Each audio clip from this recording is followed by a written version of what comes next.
Nikah itu kan ibadah ya.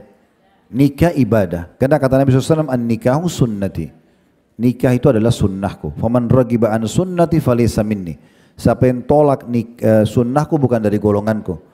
Ini bukan masalah main-main, coba-coba. Ini menikah adalah ibadah.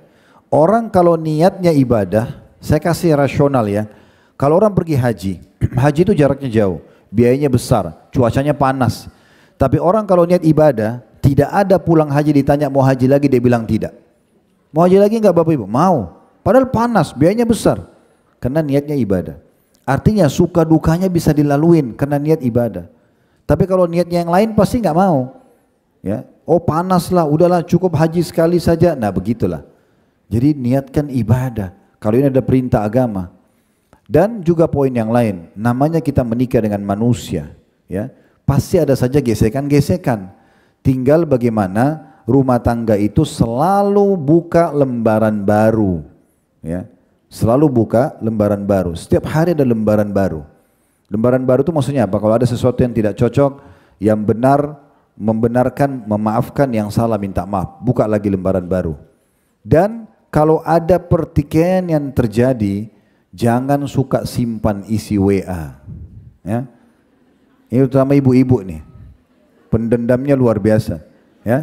Berantem sama suami, habis itu disimpan. Untuk apa Bu? Sebagai bukti. Tahun depan lagi enak duduk sama suami, minum teh sama-sama, terus terlintas itu. Suami bilang yang mana? Ini buktinya.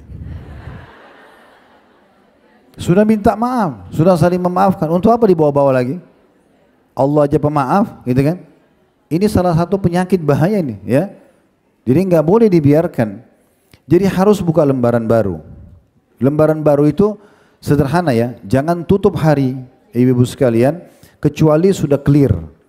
Kalau saya punya prinsip, jangan nginapkan masalah. Nggak boleh diinapkan. Ada masalah bicarakan baik-baik. Dan langsung yang salah minta maaf, yang benar memaafkan. Buka lagi lembaran baru. Saling merangkul, memang begitu. والإسلام ديني ومحمدا رسول الله. بسم الله. السلام عليكم ورحمة الله وبركاته. Alhamdulillah, tidak pernah henti-hentinya kita memuji dan memuja Allah atas segala nikmat yang Allah berikan kepada kita. Dan selanjutnya kita panjatkan juga salam hormat kita kepada utusan Allah Nabi besar Muhammad sallallahu alaihi wa ala alihi wa sahbihi wasallam, sebagaimana Allah telah memerintahkan kita untuk mengucapkan salam hormat kepadanya. Kita melanjutkan sesi kedua kita dengan tema muliakanlah keluargamu. Di sini yang saya tangkap tadinya dari panitia mungkin berhubungan dengan masalah suami istri. Karena kalau membahas masalah keluarga itu panjang sekali. Kita akan membahas masalah orang tua, anak-anak, kemudian juga saudara-saudara, paman, tante, banyak sekali bahasannya, ponakan. Ada orang-orang yang punya hubungan kekerabatan dengan kita dan punya hubungan mahram dari awal kita lahir. Makna mahram adalah tidak bisa menikah dengan mereka. Itu jalur langsung ke atas. Ibu, ayah, kakek, nenek, dan semua jalur ke samping mereka. Saudara dan saudari, kakek dan nenek juga orang tua kita. Ini begitu kita lahir sudah punya hak kekerabatan dan juga punya hak mahram. Semua jalur ke samping kita, saudara dan saudari kita, baik itu seayah seibu atau seayah saja atau seibu saja, semuanya sama. Kemudian semua jalur ke bawah kita, anak, cucu, cicit, semua jalur ke bawah saudara kita, ponakan. Ini semua punya hak begitu lahir, kekerabatan atau rahim, dan juga punya hak mahram. Ya, tidak boleh menikah dengan mereka. Itu yang begitu kita lahir. Ada yang memiliki hak kekerabatan dan mahram, tapi terjadi setelah proses pernikahan. Itu adalah mertua dan anak mantu. Dan perlu digarisbawahi dalam hukum Islam tidak ada namanya mantan mertua, tidak ada namanya mantan anak mantu. Artinya kalau suami istri itu adalah mahram sementara, selama mereka masih status suami istri, tapi kalau sudah bercerai dan lewat masa iddah, 3 kali masa suci atau masa haid, maka sudah tidak jadi mahram lagi. Dan kekerabatan mereka pun sebenarnya secara pribadi terputus. Jadi untuk sementara kalau suami istri. Tetapi orang tua mantan pasangan kita itu tidak ada namanya putus. Jadi walaupun seseorang cerai sama suaminya atau sama istrinya, orang tua mantan pasangan kita tetap mahram selamanya. Itulah mertua dan anak mantu ya. Jadi kalau ada di antara ibu-ibu misal, la qaddarallah, semoga Allah tidak tadikan, tapi dia cerai dengan suaminya, tetap ayah mantan suaminya itu adalah mahram dia. Ya, tetap boleh ketemu seperti ayahnya sendiri. Ya, itu terjadi hak rahim dan hak mahram karena pernikahan. Ada juga terjadi hak mahram dan hak rahim karena susuan. Nah ini perlu digarisbawahi ya, ibu-ibu terutama yang misalnya masih masa menyusui dan punya ASI yang banyak, jangan sembarangan untuk didonorkan, ya, diberikan kepada orang-orang. Karena kalau satu sosok bayi minum sampai 5 kali kenyang, itu menjadi anak susuan ibu. Ya. Jadi misalnya ada orang nyumbang di satu klinik atau di rumah sakit tanpa memberikan keterangan, nama dia siapa segala macam. Tiap hari dia nyumbang misal 2 liter susu, contoh. Lalu diberikanlah kepada 2 atau 3 anak setiap harinya. Dan ternyata berjalan sampai 5 kali, 5 hari misalnya. Maka anak-anak yang disusu itu jadi mahram dia nantinya. Ya. Termasuk anak dia sendiri. Misalnya si ibu yang menyumbang susu ini punya anak perempuan yang diberikan ASI dia di rumah sakit atau klinik itu anak laki-laki. Ini anak susuan namanya, nggak boleh menikah. Ya, makanya di masa Nabi SAW pernah ada laki-laki sama perempuan, untung saja baru selesai akad nikah. Belum terjadi interaksi biologis, tiba-tiba ada seorang ibu tua datang dan mengatakan, ya Rasulullah, ini 2 orang yang Anda nikahkan, dulu pernah saya susuin. Ini mereka saudara susuan nih. Maka Nabi SAW pisahkan sambil bersabda kepada keduanya, bagaimana kalian mau mempertahankan rumah tangga ini sementara sudah ada yang mengaku kalau kalian adalah saudara susuan. Nah ini terjadi karena susuan. Ya, jadi jangan gampang ya. Misalnya Anda lagi banyak air susunya, terus ada teman datang, tetangga datang, minta air susu itu lalu kita main kasih saja. Tanpa ada penjelasan kalau ini hukum syar'inya 5 kali nyusuin jadi mahram loh ini. Ya. Berarti kalau anak laki-laki berarti jadi mahram ibu, kalau ibu punya anak perempuan tidak boleh nikah sama anak laki-laki itu. Nah ada juga orang yang punya hak kekerabatan tapi tidak punya hak mahram. Tidak punya hak mahram, itu adalah ipar. Ya. Ipar ya. Jadi ipar itu punya hak kekerabatan tapi tidak punya hak mahram. Tidak punya hak mahram. Jadi ibu tetap harus pakai hijab di depan iparnya. Sampai waktu Nabi SAW mengatakan kalau 2 orang laki-laki dan perempuan berdua saja, yang ketiganya syaitan. Lalu seorang sahabat mengatakan, ya Rasulullah bagaimana dengan hamu? Hamu itu ipar. Kata Nabi SAW, al-hamul maut. Ipar itu justru kematian. Ya. Karena kalau terjadi naudzubillah perselingkuhan dari seorang laki-laki, saudaranya suami, dengan istrinya ini, sang suami ini, maka ini akan sangat mengganggu kejiwaan si suami tadi. Karena ini istrinya, ini adiknya atau kakaknya. Begitu juga terbalik. Kalau saudarinya si istri selingkuh dengan suaminya, saudarinya tadi. Maka ini saudarinya, ini suaminya. Ini jadi serba salah. Makanya Nabi SAW mengatakan ipar itu kematian. Maksudnya kematian di sini adalah kalau dibiarkan berdua-duaan segala macam itu justru bisa menjadi masalah besar. Nah ini berhubungan dengan kekerabatan. Kalau kita bahas ini panjang lebar. Kami ada daurah manajemen rumah tangga Islami itu membahas itu. Ya, insya Allah kalau ibu-ibu berminat nanti bisa tanya ke teman-teman tim kami. Kami punya pelatihan rumah tangga, namanya manajemen rumah tangga Islami dari 1 sampai 10. Manajemen rumah tangga Islami 1 itu isinya dasar definisi pernikahan, tujuan pernikahan, kemudian tata cara ta'aruf Islami, bagaimana menikah tanpa pacaran sebelum nikah. Kemudian tata cara pernikahan Islami, bagaimana memulai pernikahan dengan keberkahan. Kemudian juga setelah itu, setelah akad nikah, bagaimana hak dan kewajiban suami istri. Manajemen rumah tangga Islami 2, itu 3 hari ya, Jumat, Sabtu, Ahad biasanya. Kami kalau di Jakarta adakan di Puncak, di Bogor, nanti keluarga-keluarga pada datang Untuk orang tuanya kelasnya sama saya 5 kali pertemuan, Jumat malam, Sabtu pagi, Sabtu sore, Sabtu malam, dan Ahad pagi. Untuk remajanya ada kelas sendiri, ada gurunya juga. Untuk anak-anak ada kelasnya sendiri. Manajemen rumah tangga Islami 2 itu bahas masalah ini tadi, masalah hak kerabat. Hak kerabat itu orang tua, anak, kemudian saudara-saudara dan kerabat secara umum, gitu ya. Ini semua dibahas panjang lebar, bagaimana bakti sama orang tua, bagaimana hak-hak anak-anak, memberikan nama, akikah dan segala macam hal, dan hak kekerabatan. Manajemen rumah tangga Islami 3 sampai manajemen rumah tangga Islami 10 itu 7 kali daurah, isinya 30 kiat mempertahankan rumah tangga. Itu karena sudah banyak orang kalau sudah berumah tangga akhirnya banyak gangguan syaitan yang masuk dalam rumah tangga. Sesuai dengan hadis Nabi SAW, iblis itu punya singasanga di lautan dan dia ingin menyaingi Allah tapi dia tidak akan pernah bisa menyaingi Allah. Maka dia pun setiap hari datangi oleh anak cucunya melapor, saya baru membuat orang mabuk, saya baru membuat orang mencuri, saya baru membuat orang membunuh. Bagi iblis dianggap biasa. Nanti ada yang mengatakan saya baru menceraikan suami istri, oleh iblis dikatakan kepada anak cucunya tadi, engkau adalah jagoannya. Jadi memang itu merupakan target utama iblis. Makanya kita buat pelatihan sampai 7 kali, itu 7 kali daurah, 7 kali 3 hari, itu berarti banyak sekali, hari-hari bisa 21 hari untuk menyelesaikan 30 kiat itu. Tapi kesimpulannya adalah bagaimana kita harus memang memperhatikan secara khusus masalah rumah tangga kita. Di kesempatan ini saya akan lebih fokus membahas antara suami istri saja.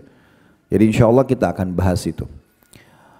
Ibu-ibu sekalian, kita akan berikan dulu ilustrasi pemahaman.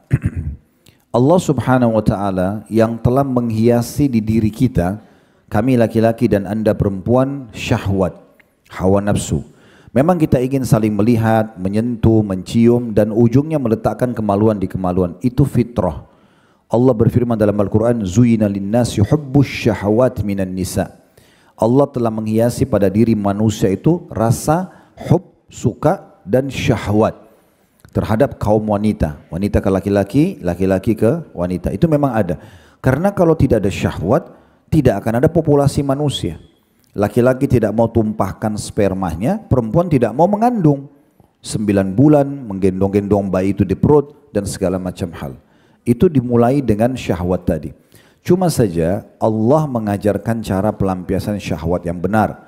Yang benar dengan nikah, yang salah dengan zina.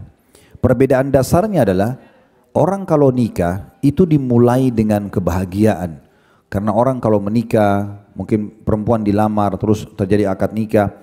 Semua orang tahu pada saat mereka selesai akad nikah di malam pertama mereka akan terjadi interaksi biologis misalnya. Tetapi dalam kondisi jiwanya dua-duanya tenang karena orang berbahagia pada masa itu. Kemudian itu akan berpengaruh pada kualitas spermanya yang merupakan bibit manusia. Dan juga kualitas daripada sel telur yang merupakan kantong manusia nanti. Jadi akhirnya secara otomatis ini nanti akan membawa kepada maksimal dalam biologis tersebut. Dan ini secara medis juga, orang kalau biologis jiwanya tenang maka akan lebih maksimal. Selain memang ada pahala yang besar.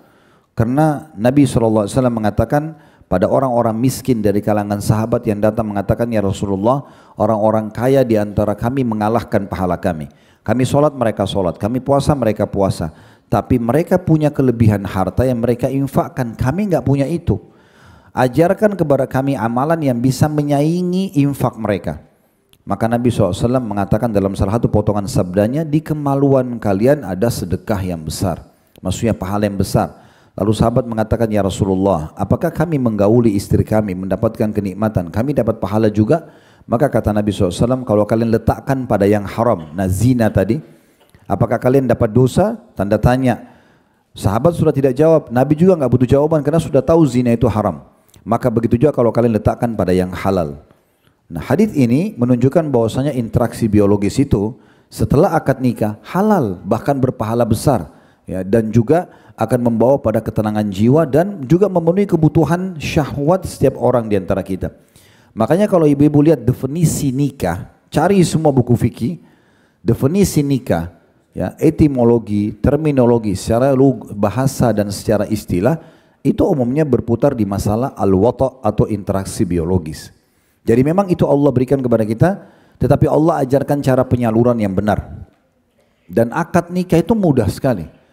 Wali perempuan cuma mengatakan saya nikahkan kamu sama anak perempuan saya Fulana binti Fulan dengan mas kawin ini, ada 2 saksi, ada maharnya, lalu laki-laki mengatakan saya terima nikahnya dengan mahar yang tersebut itu, atau lengkap saya menerima nikahnya Fulana binti Fulan dengan mas kawin ini, maka sah. Ini kurang dari 5 menit akad ini, maka terjadilah interaksi biologis yang halal, gitu ya.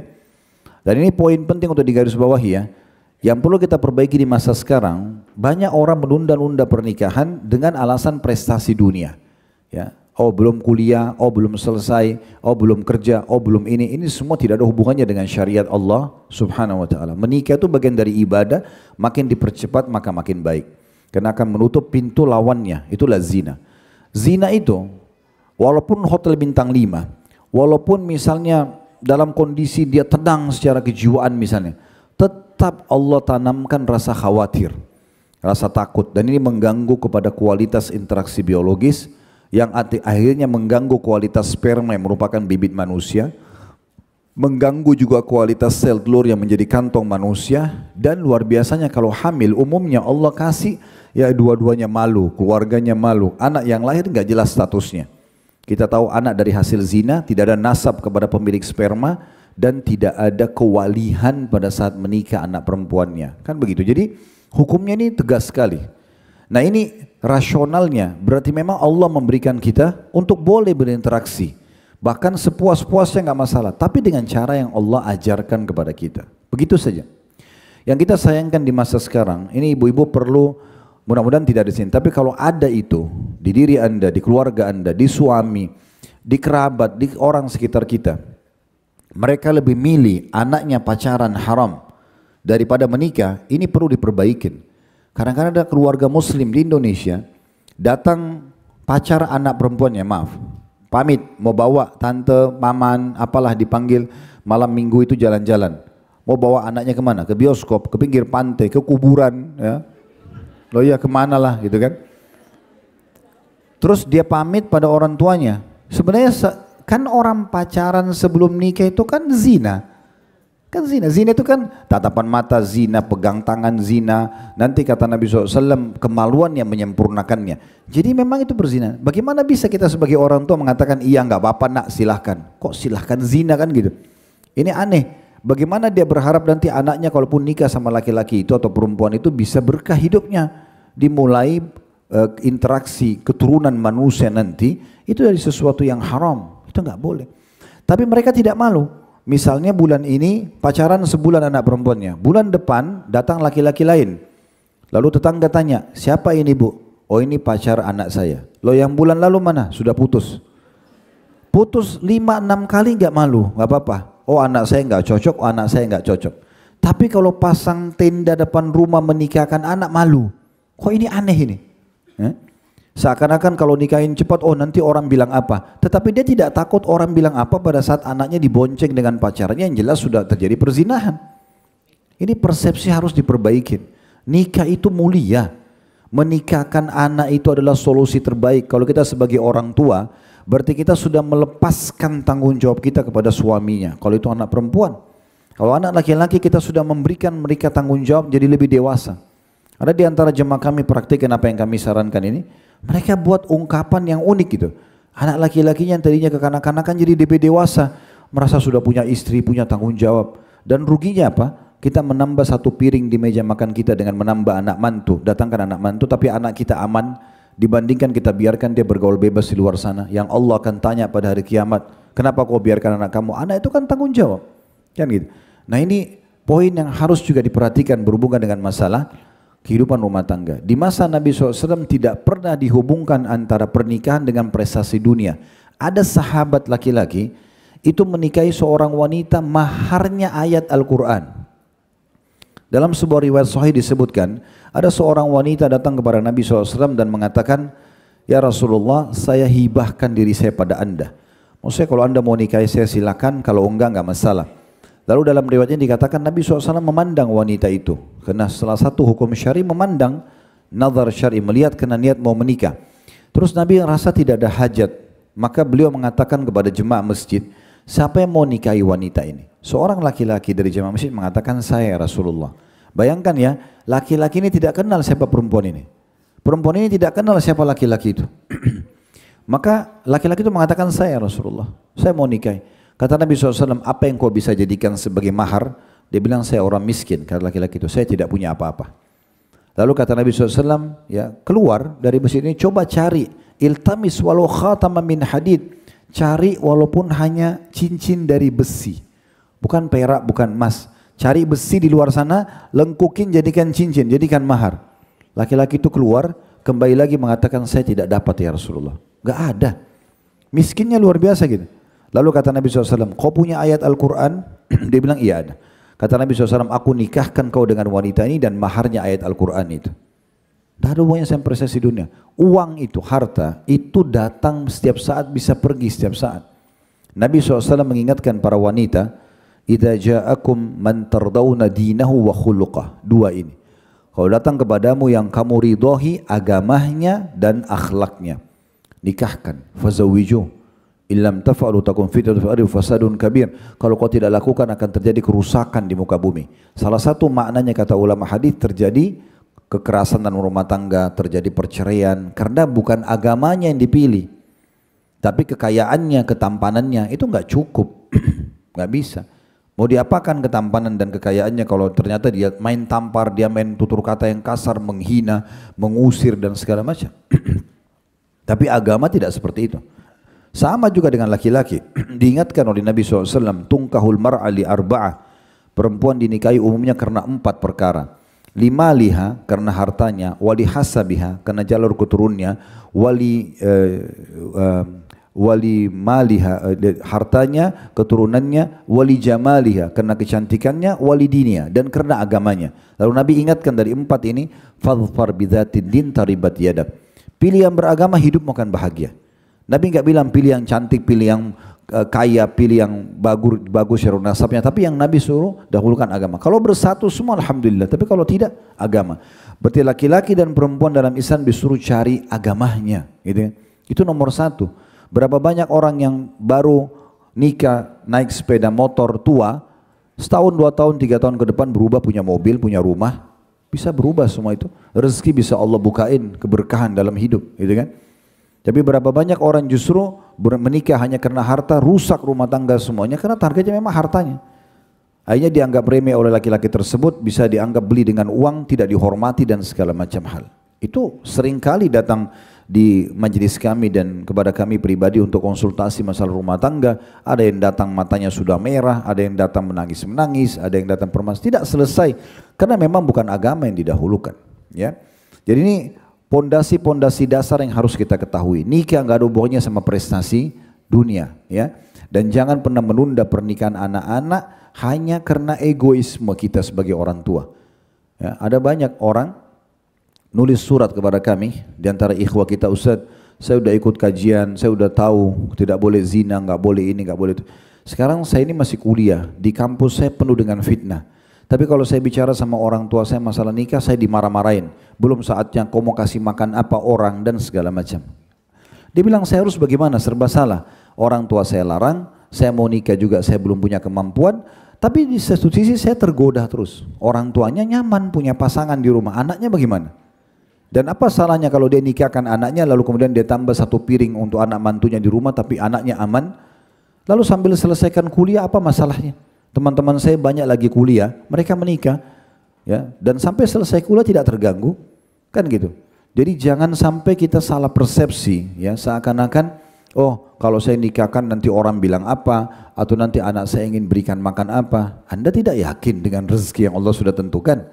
Bukankah Nabi SAW mengatakan tidak akan wafat 1 jiwa? Kita semua ini tidak akan mati sampai semua rezekinya akan disempurnakan. Kalau setetes air itu, Bu, adalah hak Anda, di ruangan ini akan Anda minum air itu baru Anda meninggal dunia. Tidak akan mungkin kita meninggal sampai semua rezeki kita sudah disempurnakan. Kita ini orang tua cuma bisa ikhtiar, anak-anak akan datang rezekinya melalui tangan kita. Itu sudah sunnatullah. Kenapa kita takut nanti kalau menikah mau dikasih makan apa? Dua orang hamba Allah disatukan dalam rumah tangga, berarti rezeki mereka juga disatukan. Itu kata Nabi SAW, iltamisul gina fin nikah, kejarlah pendapatan kekayaan itu justru dengan pernikahan. Memang di situ keberkahannya. Ya, jadi poin ini harus betul-betul difahami baik-baik. Ya. Tidak boleh menunda-nunda pernikahan baik orang tua, baik anak gitu ya, dan seterusnya. Dan ingat ya, ini juga tidak kalah penting. Ta'aruf itu, perkenalan orang dalam rumah tangga, itu terjadi setelah akad nikah sampai salah satunya meninggal dunia. Bukan sebelum nikah. Sebelum nikah itu biografi, rekayasa bahkan.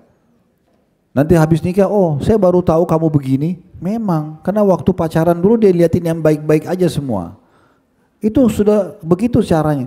Jadi orang salah kalau anggap, oh saya kalau mau nikah sama dia, kalau saya nggak pacaran, saya nggak kenal dia. Ini menipu diri sendiri. Perkenalan yang sebenarnya setelah akad nikah sampai salah satunya meninggal. Pernah lihat nggak? Ada kakek-kakek nenek-nenek masih beribut. Hah? Pernah lihat nggak? Kakek nenek-nenek sudah tua masih ribut. Karena masih jalan ta'arufnya. Masih perkenalan itu. Yang satu biasa habis mandi taruh handuk sembarangan di ranjang, yang satu tidak suka. Yang satu kalau masuk rumah taruh sepatu sembarangan, yang satu mau ditata di rak. Yang satu suka mandi sehari 2 kali 3 kali, yang satu mandinya 2 hari sekali. Misal, ya. Yang satu suka tidur cepat, yang satu tidurnya lambat, begadang. Ini kan kalau laki-laki umur 30 tahun, perempuan 25 tahun misalnya menikah, ini 30 tahun dengan pola fikir, pola makan, pola tidur di rumah sama orang tuanya. Ini 25 tahun dengan pola juga yang berbeda, disatuin. Ini butuh adaptasi. Inilah ta'aruf yang sebenarnya. Jadi kenal pasangan itu terjadi justru setelah akad nikah. Bukan sebelum nikah. Tahu nggak Bu, persentase perceraian terkecil di dunia itu Arab Saudi. Saya pernah tanya teman saya di Madinah, Dr. Muhammad Rahili, hafidhahullah, adiknya Dr. Sulaiman Rahili. Saya bilang sama dia, waktu kami masih mahasiswa dulu, bagaimana cara kalian menikah di sini? Karena saya biasa main ke rumahnya, semenjak kami datang ke rumahnya, nggak pernah ketemu ibunya, nggak pernah ketemu saudarinya, nggak pernah ketemu. Masuk, assalamualaikum di pintu rumah ini, diarahkan langsung ke ruangan untuk laki-laki. Di sini ada pintu untuk perempuan. Kalau kita bawa keluarga, perempuan dimasukin ke sana. Jadi kita tidak pernah tahu. Keluarganya tidak pernah, kayak Indonesia kan kita masih saling lihat, ini enggak lihat sama sekali. Saya mau tahu gimana caranya kalian menikah. Dia bilang sama saya begini, kalau saya sudah ingin, kalau kami ini anak-anak muda di Madinah sudah ingin menikah, ada perasaan ingin menikah, muncul fitrah begitu ya. Biasanya orang di atas 20 tahun, itu muncul perasaan ingin menikah. Saya tinggal bilang sama ibu saya terasa ingin menikah. Ibu saya sama saudari saya mengumpulkan data. Dari sepupu-sepupu saya, anak-anak tetangga, ada anaknya fulan namanya fulana, umurnya sekian, ya, tinggi badannya begini, tapi tidak digambarkan lengkap, cuma secara umum. Itu adalah anak paman kamu, ini anak tetangga, anak begini, 3-4 orang. Kemudian nanti saya bilang, oh coba yang ini saja dilihat. Misalnya dipilih dari 4 orang, 1 orang. Lalu mereka minta resmi keluarga sama keluarga datang ketemu. Ini nggak pernah kenalan sebelumnya ini. Datang, ketemu, terus nazar syari di depan walinya si wanita, ditanya umum, kalau jadi istri bagaimana, sudah faham belum tentang ini dan itu, bagaimana kalau punya anak mendidiknya, umum, bagaimana menghormati nanti orang tua saya, si perempuan juga nanya, selesai mereka istikharahkan, itu nggak bakal lama, 1-2 minggu sudah jadi suami istri. Lalu kemudian mereka ta'arufnya setelah itu. Ternyata dengan cara seperti ini, pacarannya pertama kali justru setelah akad nikah, ini mempertahankan rumah tangga, jarang sekali terjadi perceraian. Persentase perceraian itu kecil sekali. Kalau orang sudah biasa pacaran, putus sana, pacar lagi sama ini, terus nikah, dia anggap ini pola. Setelah nikah nanti, oh gampang, nggak cocok, cerai saja, tinggalkan saja, udahlah kita nggak usah sama-sama. Itu terjadi karena dia sudah terbiasa sebelum nikah. Kan gitu. Jadi harus diperhatikan baik-baik ini. Bahwasanya keliru kalau orang anggap kalau tidak pacaran berarti saya tidak kenal pasangan saya. Ini salah ini.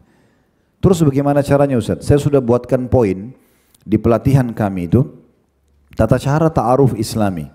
Bagaimana mengenal pasangan tanpa pacaran? Yang pertama, itu kita namanya nazar syar'i, memang melihat ya. Tapi ini kami sarankan tidak melihat foto, memang melihat langsung, tapi pamit baik-baik. Datang ke rumah, ukhti di sini misalnya ada yang suka, baik silakan datang ketemu sama ayah saya dan saya juga akan ada. Ya, tidak usah wa-waan, kirim video apa, itu nggak penting. Ya, udah sekarang datang kalau mau silakan nazar syar'i. Bilang sama orang tua anda, orang datang sama orang tuanya lalu duduk, nazar syar'i. Yang dilihat wajah dan telapak tangan, itu biasa jadi tolok ukur. Makanya perempuan dilihat wajah dan telapak tangan. Ini sebenarnya sudah mewakili simbol tubuh seseorang itu. Ya kan? Wajah setengah badan, telapak tangan juga setengah badan tersisa. Sudah cukup dia mewakili. Kemudian setelah itu yang kedua adalah mengenali keluarganya. Dari jalur ayah, ayahnya calon mempelai laki-laki dan ayah dari calon mempelai perempuan, itu akan menurunkan fisik ya. Jadi nanti warna kulit, postur tubuh, rambut itu semua dari keluarga ayah. Ayah si mempelai perempuan atau mempelai laki-laki. Karakter itu umumnya dari keluarga ibu. Karakter, karena ibu biasa menyusui ya. Jadi kita tahu oh keluarga ini terkenalnya baik-baik. Sudah cukup itu. Kan? Kemudian baru yang ketiga, ini kita kenali lingkungannya. Lingkungan ini sekarang bisa dengan bertanya, kita punya hak bertanya.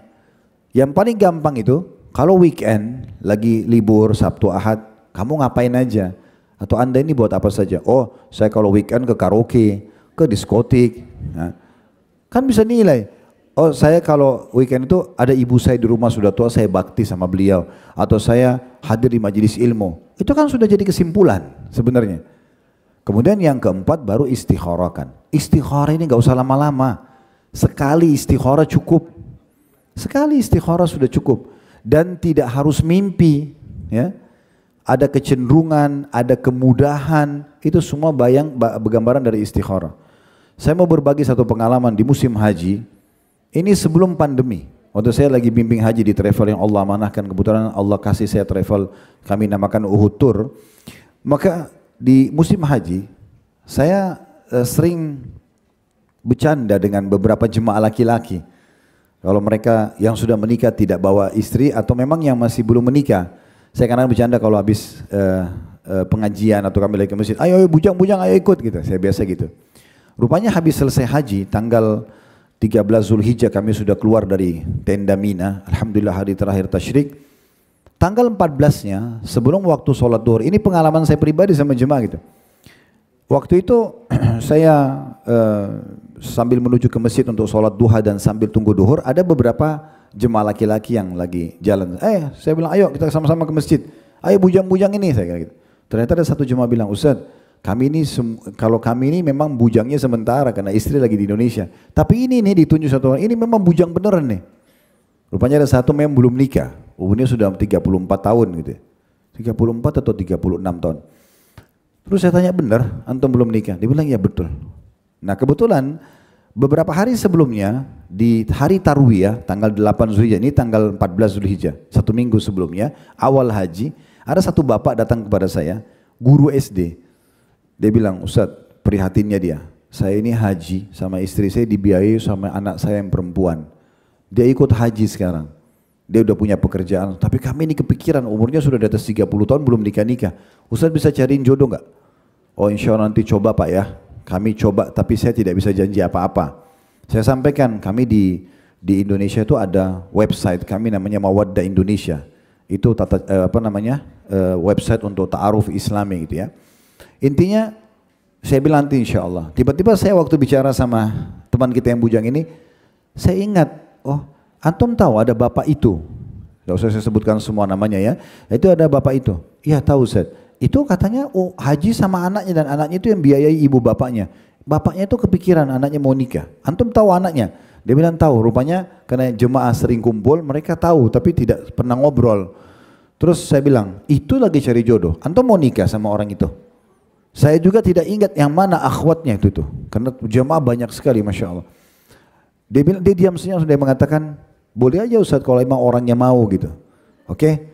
Ini kita jalan, ini hotel ke Masjid Haram itu kurang dari 100 meter, dekat banget. Tiba di masjid, sholat duha sama-sama. Habis sholat duha saya panggil dia sebelum duhur. Kebetulan dia sebelah saya. Saya bilang sekarang antum sholat istikharah 2 rakaat. Sekarang dekat ana sini, sholat ya. Ya. Niat istikharah, dia sholat istikharah. Niat minta petunjuk sama Allah dalam hati, perempuan ini baik gak? Dia sholat istikharah, begitu dia salam, saya langsung tanya, gimana? Perasaan tenang atau tidak? Tenang Ustaz. Oke. Mau saya lamarin ya?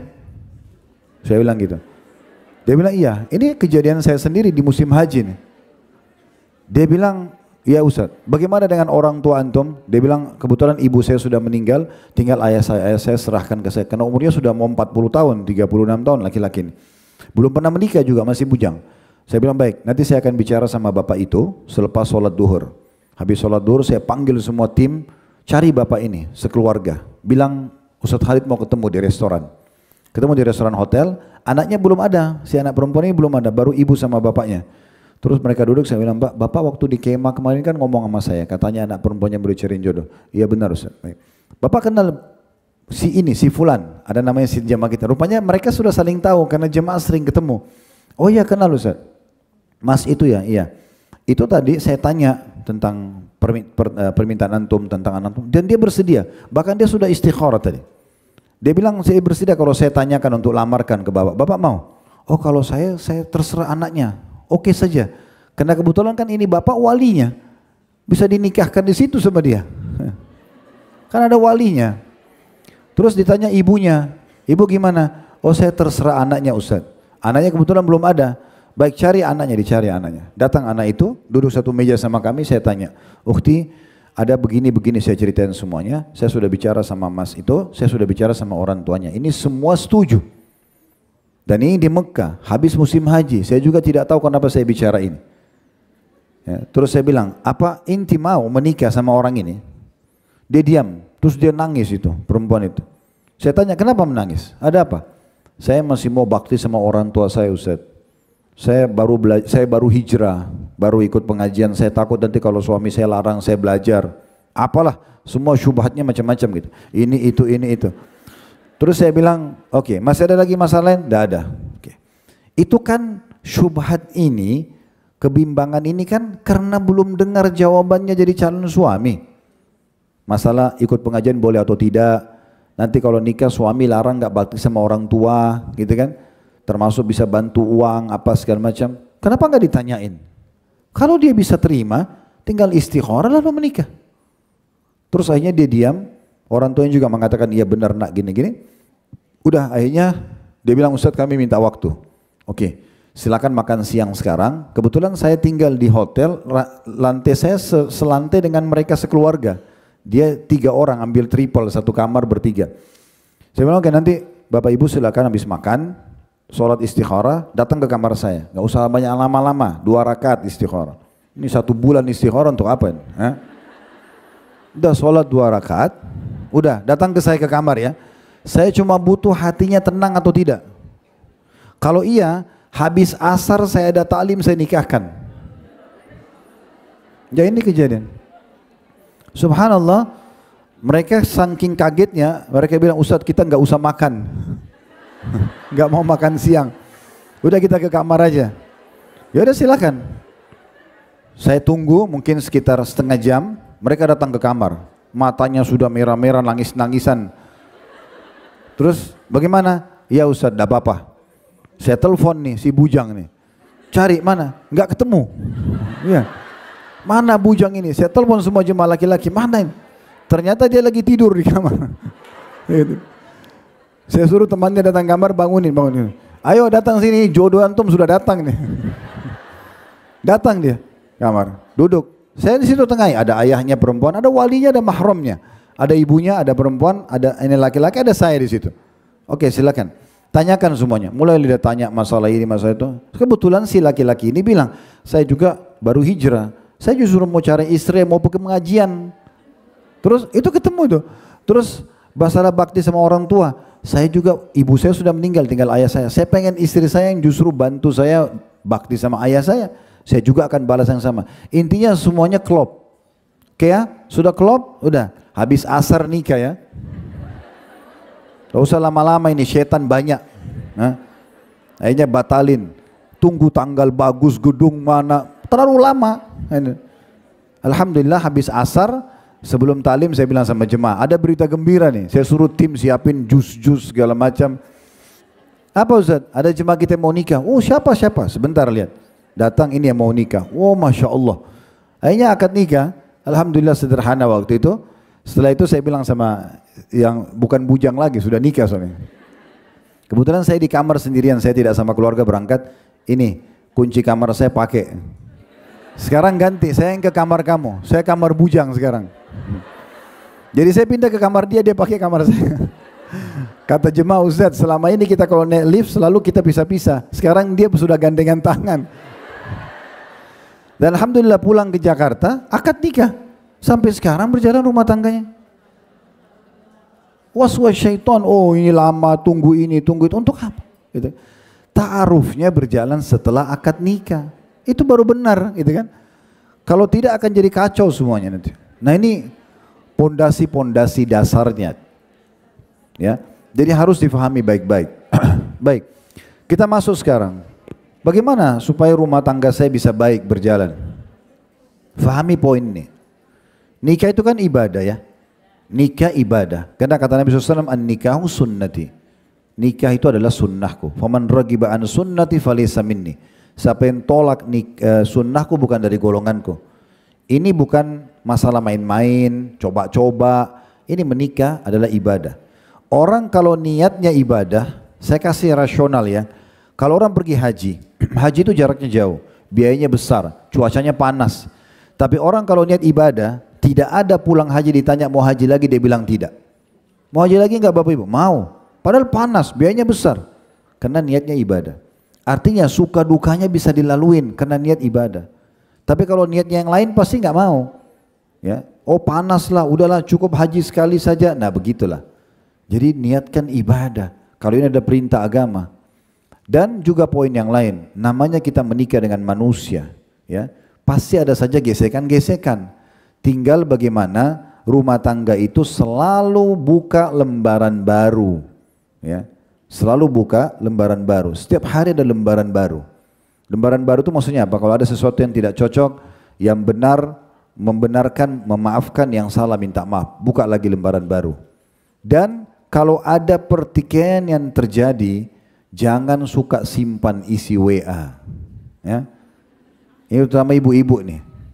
Pendendamnya luar biasa. Ya. Berantem sama suami, habis itu disimpan. Untuk apa Bu? Sebagai bukti.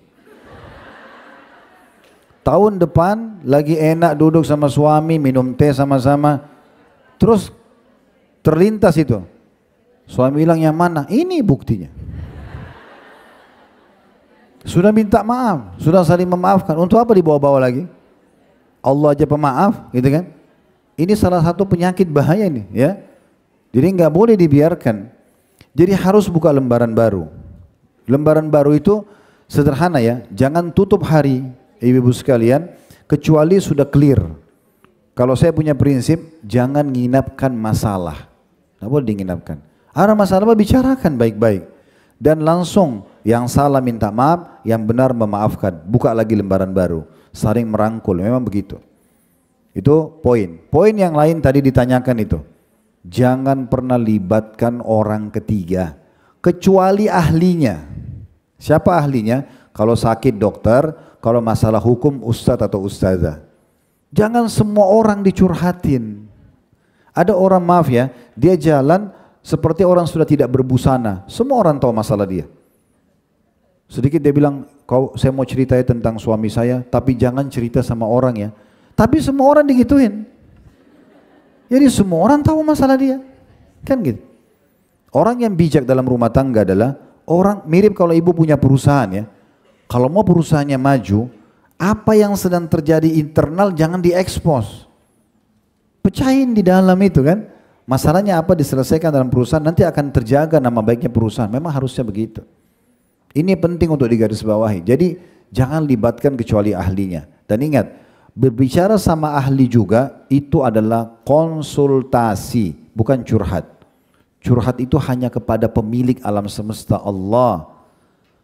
Dok, kepala saya sudah pusing, saya pusing selama 3 hari. Apa obatnya? Itu konsul namanya. Kalau curhat itu, dok saya mau cerita dulu ya. Minggu lalu saya nggak apa-apa sih, gitu kan. Tapi begini terakhir-terakhir cuma sakit kepala doang, minta obat.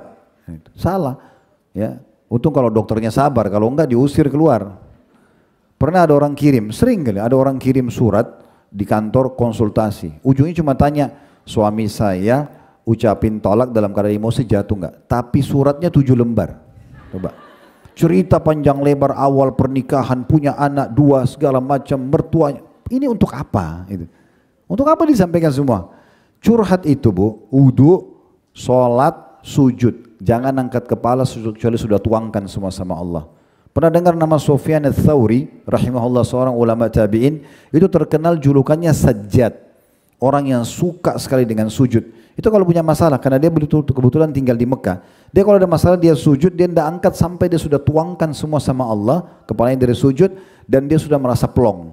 Sampai temannya menggambarkan, Sufyan Ats-Tsauri pernah saya temukan sujud, satu sujud, dari 2 rakaat 4 kali sujud kan, rakaat pertama 2 kali sujud, kedua, ini 4 kali. Di sujud pertamanya, saya tawaf 7 kali belum diangkat kepalanya. Dia terus tuangkan permasalahan sampai dia tenang baru dia berhenti. Itu yang benar. Karena kalau tadi saya bilang di awal bahasan kita tentang masalah tema pertama ya, kalau ada nikmat yang ciptakan kita Allah, ciptakan nikmat itu Allah, yang bisa pertahankannya Allah. Kalau kita punya masalah, yang ciptakan kita Allah, yang ciptakan masalah itu Allah, yang bisa memberikan jalan keluar hanya Allah. Gak ada yang lain. Syekh Muhammad Shinqiti, hafizahullah, salah satu anggota majelis ulamanya Saudi. Beliau pernah punya satu cuplikan ceramah, tapi ceramah sudah sedikit klasik ya, masih kaset dulu. Saya dengar, tapi sekarang ada yang angkat di YouTube. Jadi dia waktu itu masih belum ada handphone, masih tahun 80-an terjadi, 1980-an. Jadi dia ini subhanallah setiap kali ada orang yang curhat, maksud saya menanyakan hukum di situ ya. Kemudian dia pasti tanya, kamu bisa umroh nggak? Kalau bisa umroh disuruh umroh sama dia. Untuk berdoa depan Ka'bah, minta Allah kasih jalan keluar. Satu waktu ada satu suami istri, telepon beliau dan mengatakan, Syekh, saya punya 3 orang anak perempuan, semua sudah menikah. Yang pertama masih aman-aman saja, yang kedua aman-aman, yang ketiga ini kesian. Ya. Yang ketiga atau yang kedua gitu itu sering ribut sama suaminya. Dan selalu aja ada masalah, selalu mau bercerai segala macam. Apa saran Anda? Kata Syekhnya, apa kau bisa umrah? Dia bilang bisa, karena kebetulan mereka tinggal di Madinah, ke Mekah dekat, naik mobil pun 5-6 jam sampai.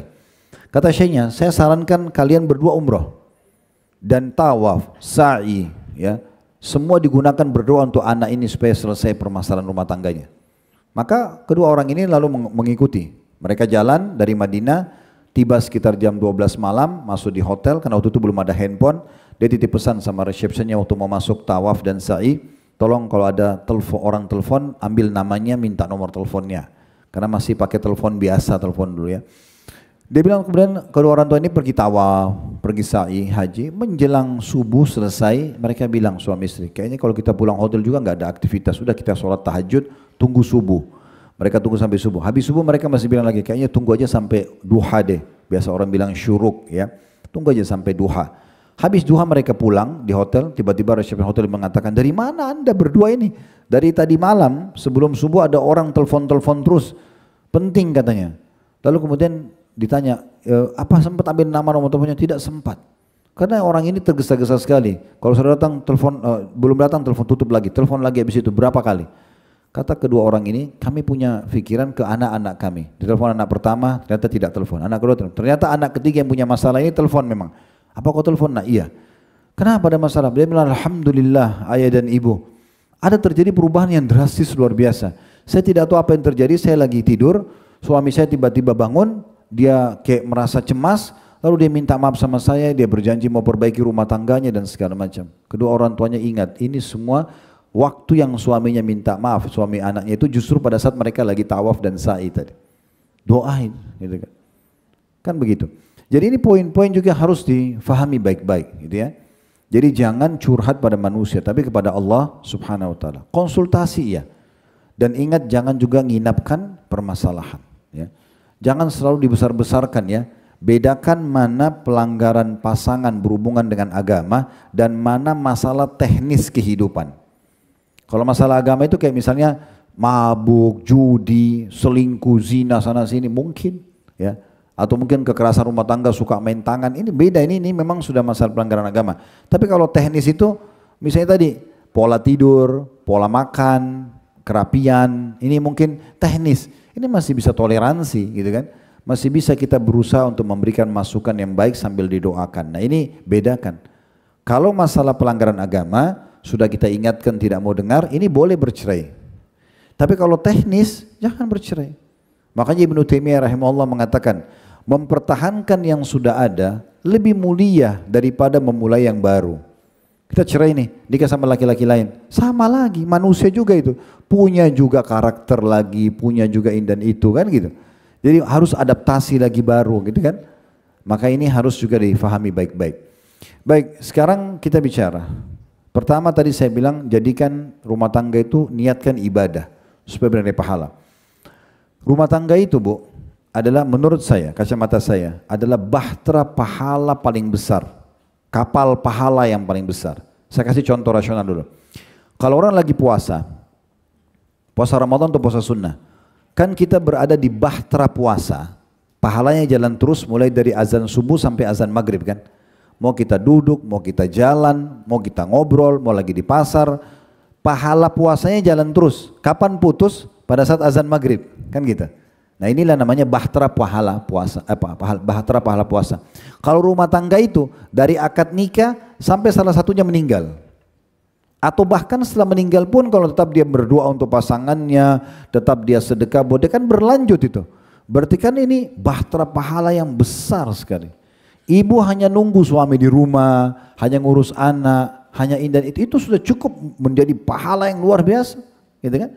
Kata Nabi SAW, istri manapun yang sholat 5 waktu, nggak disebutin sholat sunnah ya, ibu cuma sholat subuh, duhur, asar, maghrib, isya. Kalau sholat qobliyah, ba'diyah, duha, taubat, qiyamul lail, udu, itu tambahan, bonus buat perempuan. Kata Nabi SAW, sholat, siapa wanita yang sholat 5 waktu? Puasa Ramadan, nggak disebutin puasa sunnah, setahun sekali saja yang wajib. Senin, Kamis, Ayyamul Bid, Tasua dan Ashura, puasa hari Arafah, itu sunnah tambahan. Dia cuma jaga yang wajib, sholat 5 waktu, ini rata-rata 10 menit satu sholat, berarti cuma 50 menit. Puasa Ramadan setahun sekali, semua juga umat Islam puasa yang sudah balik. Dan melayani dan mentaati suaminya dengan baik. 3, sholat, puasa, suami. Kecuali pada saat dia meninggal, dia boleh pilih dari 8 pintu surga mana yang dia mau masuk. Ibu tahu untuk laki-laki masuk di sini, saya sama teman-teman ini untuk masuk, harus jadi nabi. Nabi udah nggak mungkin, sudah ditutup oleh Nabi Muhammad SAW. Gak ada nabi lagi. Atau menjadi syuhada, masuk medan perang, dibom kayak teman-teman di Palestina, putus kepalanya, hancur, mati syahid. Hamzah dibelah dadahnya, itu luar biasa orang menjadi syuhada. Itu pun kalau ikhlas. Kalau nggak ikhlas mati percuma. Atau menjadi siddiq, orang yang jujur, seumur hidupnya nggak pernah bohong. Ini juga nggak mudah. Atau jadi orang saleh, ini paling ringan nih. Modalnya air mata, ibadah ya. Tapi ibu nggak dimasukkan dalam situ. Untuk mencapai derajat tinggi di surga, sholat 5 waktu, puasa Ramadan, layani suami dengan baik. Satu orang ini, ibu nggak bisa poliandri, nggak bisa punya 2 suami. Kalau 2 suami, dua-dua tumpahin sperma, hamil, siapa ayahnya? Kan gitu. Makanya cuma 1 suami. Berarti ibu cuma urus 1 orang. Jangan masalah sama 1 orang ini, ya, karena ridhonya dia, ridhonya Allah. Kunci surga di dia, makanya setan suka bisikin, ibu suka jengkel, ibu suka kecewa, padahal kadang-kadang masalah teknis. Ingat, pelanggaran agama beda. Kalau masalah teknis santai aja, gitu kan, supaya nggak cepat ubanan gitu ya. Sedikit-sedikit marah, sedikit tersinggung suami, lupa beliin bunga, lupain janji, oh sudah marah 3 hari. Ini kenapa? 3 hari nggak ada biologis, 3 hari nggak ada pelayanan, 3 hari nggak ada pahala, mati malah bisa murka. Allah Subhanahu wa taala. Kata Nabi SAW, istri manapun yang meninggal dunia dan suaminya ridho. Ridho itu merasa kehilangan karena pelayanan, senyumnya yang baik, ramah, pelayanannya baik, kecuali pasti masuk surga. Jadi ibu kalau meninggal usahakan suami ibu itu merasa kehilangan, bukan bilang alhamdulillah. Alhamdulillah dia meninggal, luar biasa semasa hidup. Baru masuk pintu sudah cemberut, lisannya tajam, tangannya tajam, masakannya asin, wah sudah luar. Terus mau masuk surga, gimana caranya? Allah kasih 1 laki-laki ini saja. Ibu bayangkan luar biasanya kedudukan suami Bu ya. Ayah kita pemilik sperma yang kita wajib bakti, setelah akad nikah, kalau ayahnya ibu bilang begini, saya nikahkan kamu sama anak perempuan saya Fulana binti Fulana dengan mas kawin ini. Itu tahu artinya apa? Seperti ayah ibu bilang begini, ini anak selama hidupnya saya yang kasih makan, saya yang kasih minum, saya yang kasih rumah, saya yang lindungin. Sekarang saya kasih kamu ya, urus gak? Ya saya terima nikahnya. Makanya pindah ke rumah suami.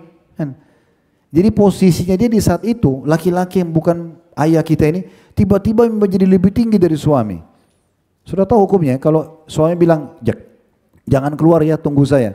Ayahnya telepon nih, tolong jemput saya di sini. Nggak boleh keluar sampai suaminya mengatakan iya, karena tingginya kedudukannya. Itu penting.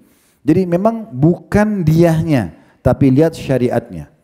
Saya sering bahasakan, saya bahkan juga bahasakan pada keluarga saya. Kita ini sebenarnya nggak usah lihat lagi siapa pasangan kita, tapi lihat perintah Allah di pasangan itu. Nanti akan saya sebutkan hak dan kewajiban sebentar lagi insya Allah. Jadi kita lihat itu. Jadi perintah Allah di situ. Kita bakti sama orang tua, mau dia jahat sama kita, mau kita dibuang dari kecil, bagi kita perintah Allah saya disuruh bakti, selesai. Gak usah bilang, oh ini kan tidak urusan dari kecil, saya gak usah berbakti sama dia. Gak boleh, dia dosa karena bengkalikan kita waktu kecil, kita dosa karena durhaka dengan dia. Kan gak boleh, kan gitu. Jadi harus bijaksana benar memahami masalah-masalah seperti ini. Ingat ya, kita bertugas menjadi suami ataupun istri, itu hanya sampai ajal datang. Saya jadi suami, berikan hak istri saya, jadi ayah berikan hak anak saya sampai saya meninggal. Setelah saya meninggal bukan tanggung jawab saya lagi. Ibu juga begitu, layani suaminya, anaknya, urus rumah, jangan tanggung jawab hanya sampai meninggal. Meninggal selesai, bukan tugas kita lagi. Kenapa waktu yang sempit ini dibuat masalah, terutama dengan tetangga bantal kita itu? Itu kan suami tetangga bantal.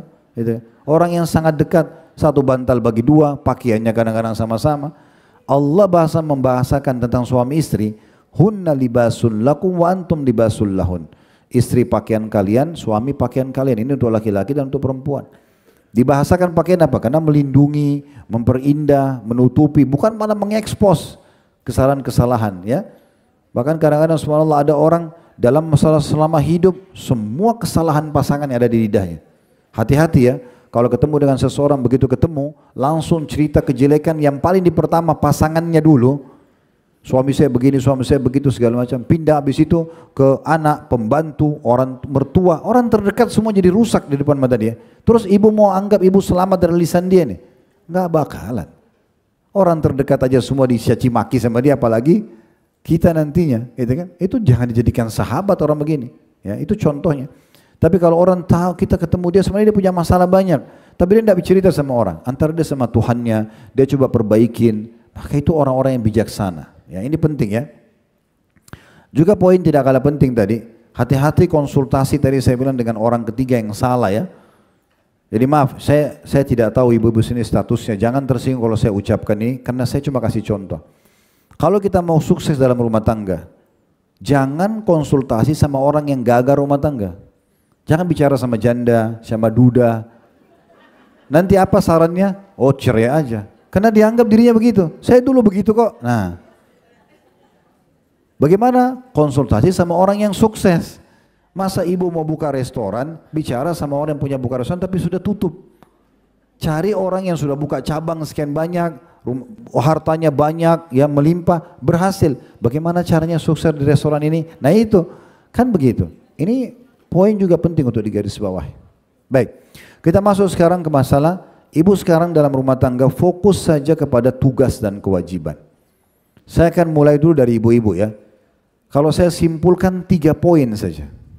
3 poin ini saja ibu fokus. Yang pertama itu ketaatan dan mencari ridho suami. Ini saja ya. Di sini Nabi SAW menyebutkan tadi hadis ya. Istri manapun yang sholat 5 waktu, puasa Ramadan, melayani dan taati suaminya pada hal yang ma'ruf, bukan pelanggaran agama, maka dia akan masuk dari pintu surga 8 manapun dia inginkan. Maka cari keridhaan itu ya. Apapun yang dia suka selama tidak melanggar agama, maka perhatikan baik-baik. Hadis ini hadis sahih diriwayatkan oleh Imam Muslim ya.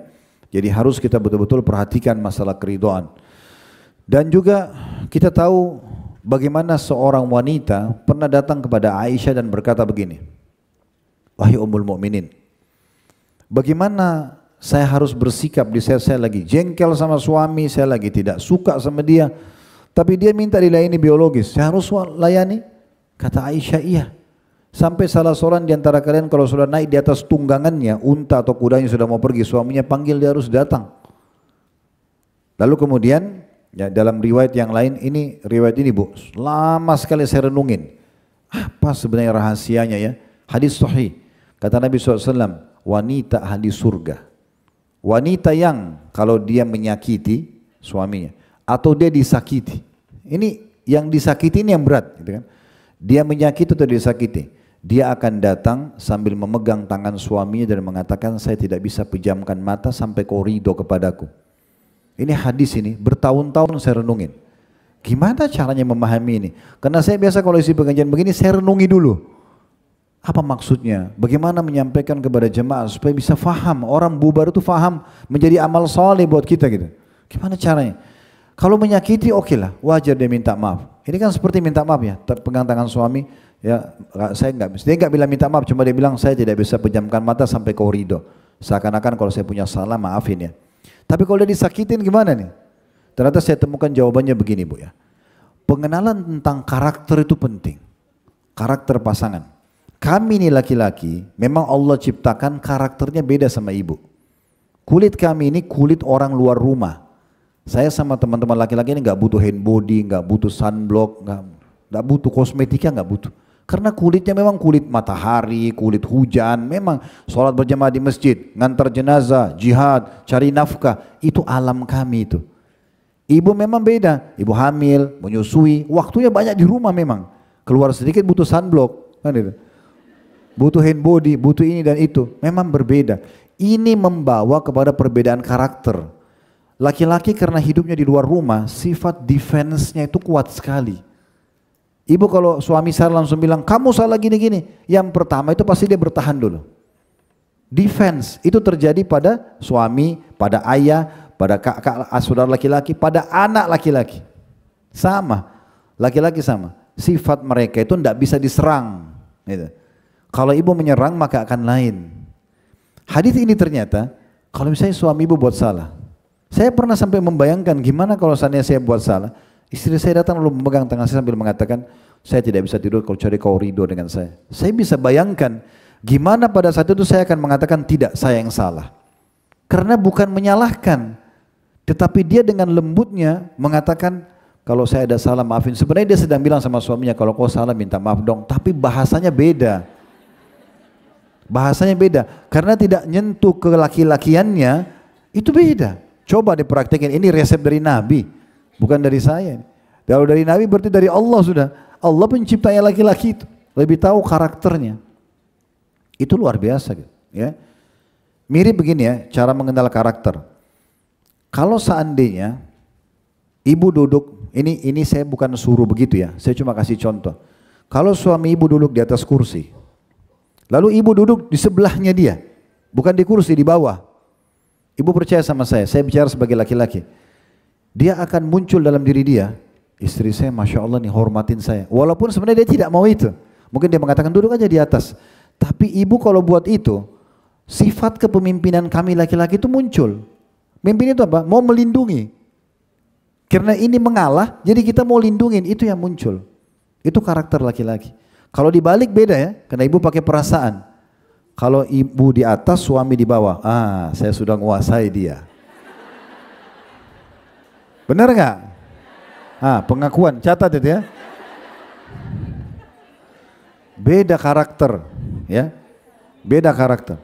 Saya dulu waktu awal nikah, istri saya sempat liatin ada satu gambar. Waktu awal sekali, setelah saya akad nikah, dia liatin saya gambar. Situ ada gambar. Karena masih awal saya waktu itu juga setelah itu baru saya nasihatin dia untuk masalah gambar. Tapi dia lihatin saya gambar. Di situ ada gambar orang barat menikah, suami istri pakai baju pengantin. Perempuannya duduk di atas kursi di taman, laki-lakinya pakaiin sepatu. Terus dia bilang romantis ya. Saya bilang enggak, terbalik. Kalau laki-lakinya yang di kursi, perempuannya yang pakaiin itu baru romantis. Terus saya jelaskan masalah karakter. Kalau laki-laki seperti ini bawaannya, pakaiin sepatu istrinya, ambilin bajunya, Terbalik, perempuan itu perasaan, dia merasa oh saya sudah nguasain, itu fitrah, nggak bisa dilawan. Tapi kalau laki-laki digituin beda, makanya perempuan yang disuruh layanin laki-laki, karena kalau dilayanin tuh makin muncul perasaan untuk melindungi, untuk memberikan yang terbaik begitu. Ya, mirip juga dengan karakter laki-laki itu Bu, suka dinilai pemberiannya. Ibu masak sekian tahun, ibu dipuji nggak dipuji masakannya, ibu biasa aja. Kalau laki-laki nggak gitu, kalau dia berikan sesuatu, ibu puji dia, berikan nafkah, ya kasih nafkah, terima kasih ya, jazakallah khair nafkahnya, terima kasih ya kemarin sudah bawa saya jalan, walaupun kecil gitu. Terima kasih ini Bu, membuat dia selalu berpikir, apalagi saya mau kasih istri saya ya, begitu. Jangan nanti dia udah beli handphone, pinjam uang dari temannya setengah mati itu, pas bawa ke ibu, apa ini handphone Cina? Nah, misal, akhirnya membuat dia, wah kalau gitu kedepannya saya nggak usah beli lagi deh. Padahal dia sudah, ibu kan tahu mungkin dia utang, mungkin dia setengah mati. Berikan penghargaan, itu beda, karakter tuh beda ya. Sama juga kenali begini ya, laki-laki itu Bu, dia dominan akal. Apa itu akal? Masalah, solusi, itu akal. Ibu kalau telepon suami, ini di rumah lagi mati lampu, otak dia itu sudah jalan ke solusinya. Siapa yang dia kontak, ya, bagaimana dia balik ke rumah, lagi jalan. Kadang-kadang karena buru-burunya mau memecahkan masalah, dia mengatakan baiklah, assalamualaikum, ditutup. Tapi ibu pakai perasaan, tadi dia nggak bilang sayang, berarti sudah nggak sayang sama saya. Padahal ini lagi ada masalah Bu, butuh solusi. Kadang-kadang saya heran dengan sebagian perempuan lebih suka dengan ucapan walaupun bohong daripada bukti lapangan. Kalau dibilangi saya cinta sama kamu lebih senang, tapi yang dibukti dikasih rumah, kasih mobil, cinta depan mata itu enggak bukti. Kata-kata yang bukti, ini terlalu banyak nonton sinetron Korea ini. Kata-kata, lihat pertemukan kata-kata itu hiasannya, bukti lapangannya itu realitanya. Ibu dikasih tempat tinggal, pakaian, tiap hari disenangkan, keluarga dibantu, misal. Ini coba pikirin gini Bu ya. Ibu kalau mampir di rumah, misalnya ibu lagi jalan, kehujanan. Mampir di depan rumah seseorang. Depan rumah bernaung. Terus pemilik rumahnya buka pintu mengatakan, Bu, masuk aja Bu, sini bernaung. Nggak usah masuk dalam rumah. Di teras saja, sampai selesai hujan berhenti. Habis itu ibu pergi itu, pamit. Setiap ibu lewat depan rumah orang itu, ingat gak? Benar. Ya, saya mau kasih sebentar poin habis ini ya. Bagaimana kalau ibu diajak minum teh, kasih pisang goreng, diajak ngobrol, diingat gak? Mungkin setiap kali lewat, oh itu ibu yang punya rumah itu baik banget. Dulu kasih saya pisang goreng, walaupun cuma sekali ya, seumur hidup dikenang ya. Saya tanya Bu, jujur ya, suami sudah berapa tahun kasih rumah? Nggak kena hujan, kulkas penuh dengan makanan, lemari 5 meter, 4 meter setengah ibu pakai. Setengah meter dia. Sepatunya cuma 1 pasang, ibu 5 pasang. Coba. Dikenang nggak itu? Ya, kata Nabi SAW, ini dengar ya, Nabi yang bersabda nih. Ada ibu-ibu datang kepada Nabi Muhammad SAW lalu bilang begini, ya Rasulullah, waktu Anda buat laki-laki banyak sekali. Kami mau waktu buat kami khusus perempuan. Maka kata Nabi SAW, baiklah ditentukan waktu tempatnya. Salah satu yang Nabi sampaikan, aku diperlihatkan mayoritas kalian penghuni neraka. Nabi bilang sama perempuan, ada yang bilang, ya Rasulullah kok kami? Kenapa kami perempuan paling banyak neraka? Kata Nabi SAW, kalian kufur. Ada yang bilang, ya Rasulullah kufur kepada Allah? Kata Nabi SAW, bukan, kufur asyir, memungkiri kebaikan suami. Apa cirinya wanita ahli neraka ini? Kata Nabi SAW, walaupun suaminya berbuat baik seabad sama dia, setiap hari makan, minum, tidur, baik semuanya, lalu dia lihat satu kesalahannya, maka dia mengatakan, saya tidak pernah lihat kebaikan selamanya darimu.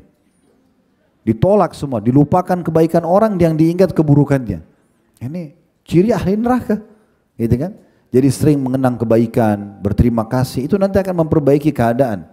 Itu hadis tadi itu luar biasa sekali ya. Ternyata untuk mengenal karakter gitu ya.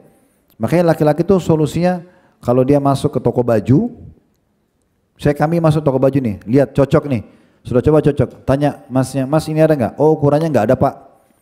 Laki-laki itu masalah solusi. Oh sudah pindah ke baju lain. Ibu-ibu enggak, perasaan tuh beda. Kenapa habis? Coba cek dulu di gudang, ya. Dan ini karakter. Begitu dominan perasaan, ya. Kalau ibu sebentar, tenang dulu. Kenapa ketahuan kedoknya ya? Hah? Jadi kalau janjian sama suami makan di restoran, ini karakter, ya. Sekarang janjian makan yuk di restoran sana, pergi sama-sama. Pas tiba restorannya sudah tutup. Pasti suami bilang, sudah tutup kita pindah yang lain yuk. Ibu enggak, ibu turun tanya dulu. Kenapa tutup lebih cepat? Makanannya masih ada enggak? Oh, panjang ceritanya. Nah begitu. Tapi yang saya ingin ibu kenal karakter suami. Karakter suami itu bu, masalah, solusi itu akal. Kadang-kadang karena dia lagi pikir masalah, maka dia berpikir bagaimana menemukan solusinya. Itu selalu begitu.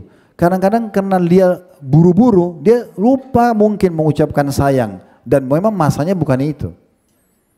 Karena Allah bebankan kepada kami ini cari nafkah bu. Maka kami biasanya sudah terbiasa memfilekan di otak ini setiap kerjaan. Di rumah sama istri sama anak-anak ya. Biasa kalau suami pulang rumah dia duduk sama istrinya, dia sama anak-anaknya gitu kan. Kalau dia sudah keluar rumah, itu filenya dia, foldernya pindah ke pekerjaan. Jadi memang ibu jangan pikir, oh kalau suami saya kok seharian enggak wa-wa saya, enggak telepon, ini berarti sudah enggak sayang. Apalagi lebih jauh digoda syaitan, ada perempuan lain lah, apalah, su'udhan yang tidak masuk akal. Bukan begitu. Makanya laki-laki itu dia kena dominan akal, ya udah masing-masing dikasih haknya. Jadi kalau dia baru keluar rumah, ibu telepon, terus tiba-tiba mungkin suami bilang, ini kan baru sama-sama, kok telepon lagi? Bukan dia nggak mau jawab, dia sekarang lagi bekerja. Kadang-kadang ibu dia meeting pun ibu nggak mau tahu.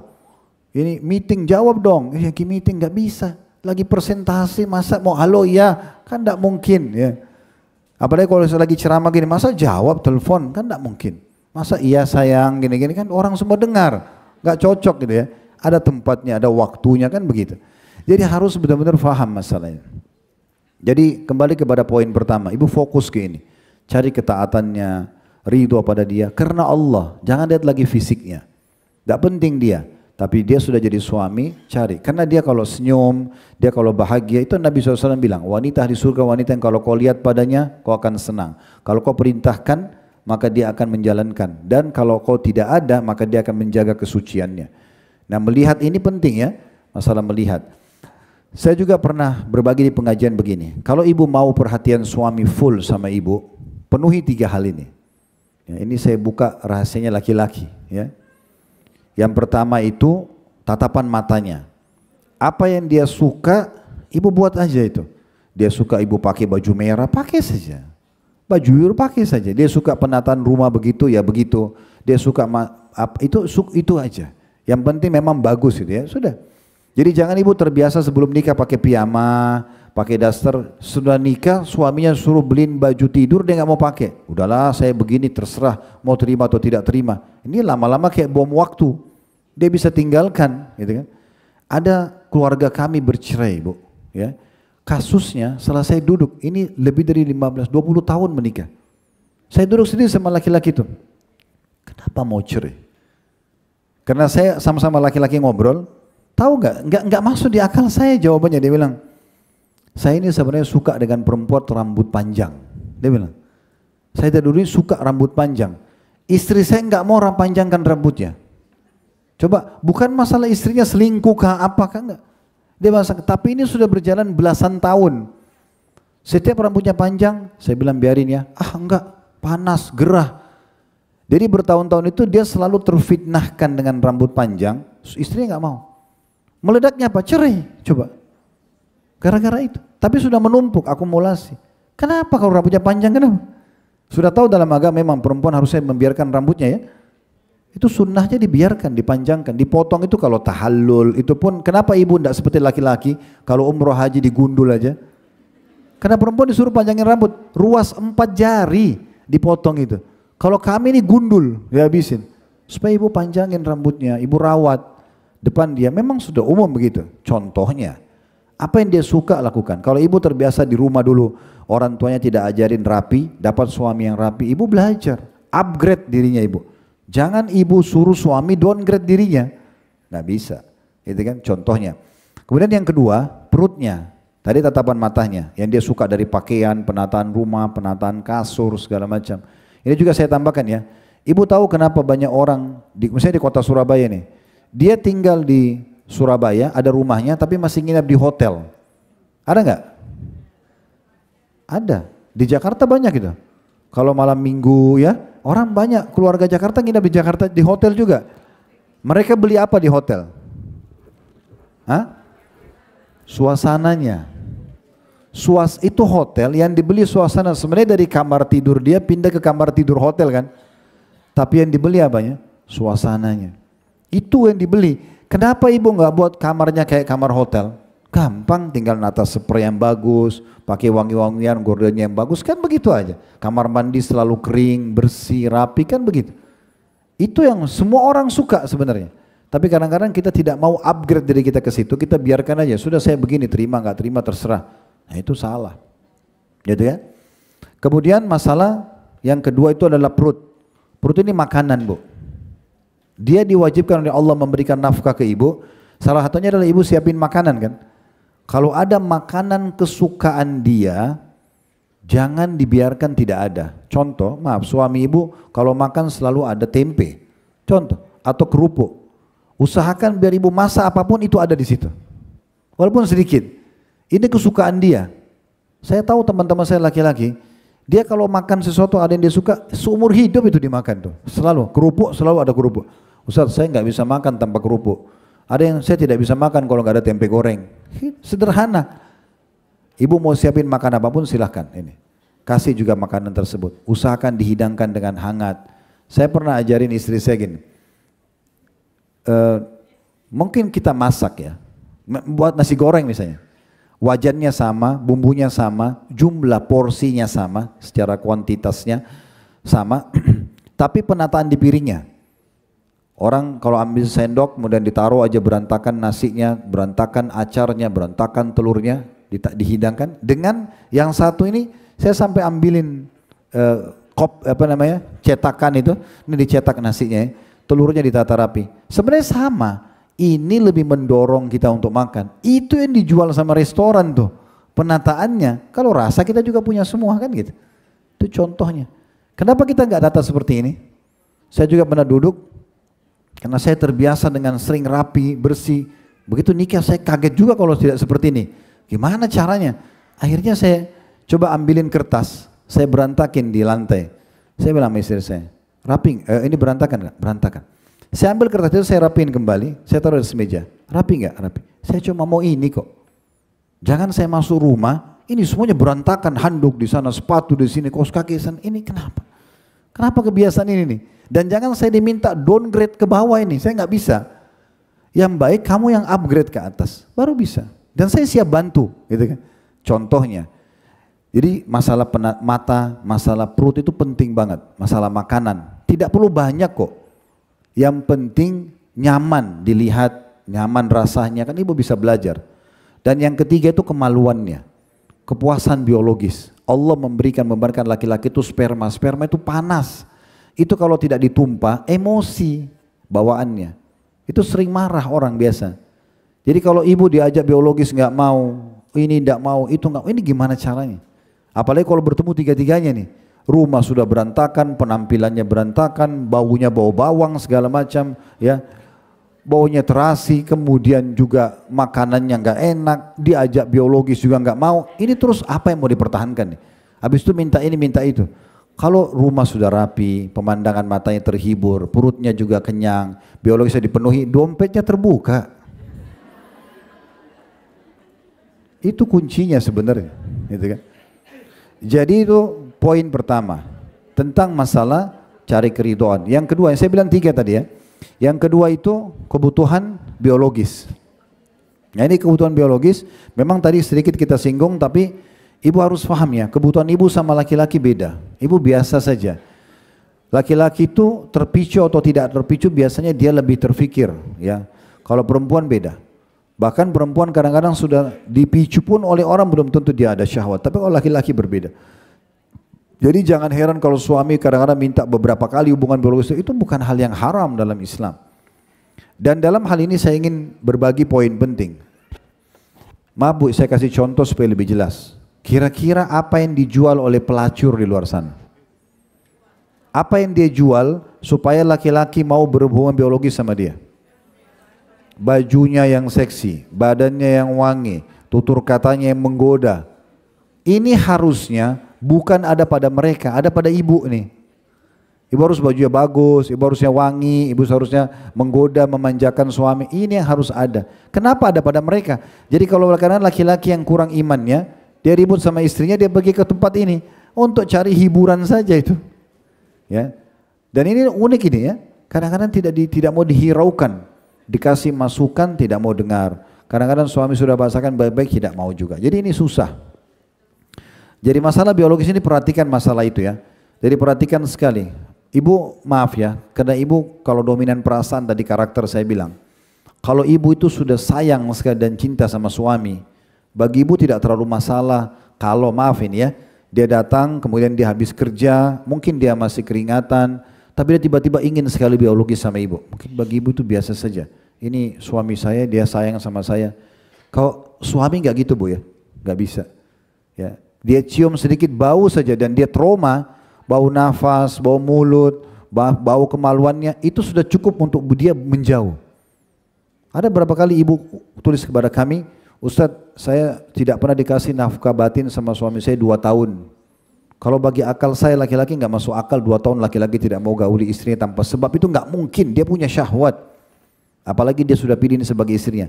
Sampai saya bilang, ibu coba introspeksi diri. Yang paling pertama saya bahas, ada bau nggak ini Bu? Tahu hadis Nabi ya? Ini hadis Nabi. Nabi SAW mengatakan apa? Janganlah seseorang di antara kalian kalau pulang dari safar, ini untuk laki-laki kami, lalu menemui istrinya di malam hari kecuali dia sudah menginformasikan, saya mau pulang ya, misal. Untuk apa? Nabi bilang loh ya, agar si perempuan tadi sempat menyisir rambutnya dan mencukur bulu kemaluannya. Kenapa ini yang dibahas?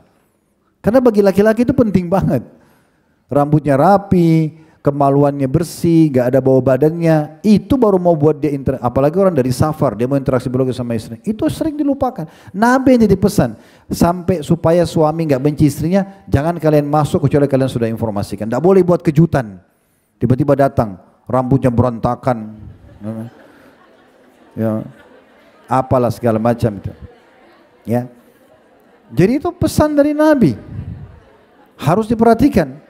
Nggak bisa tidak ya.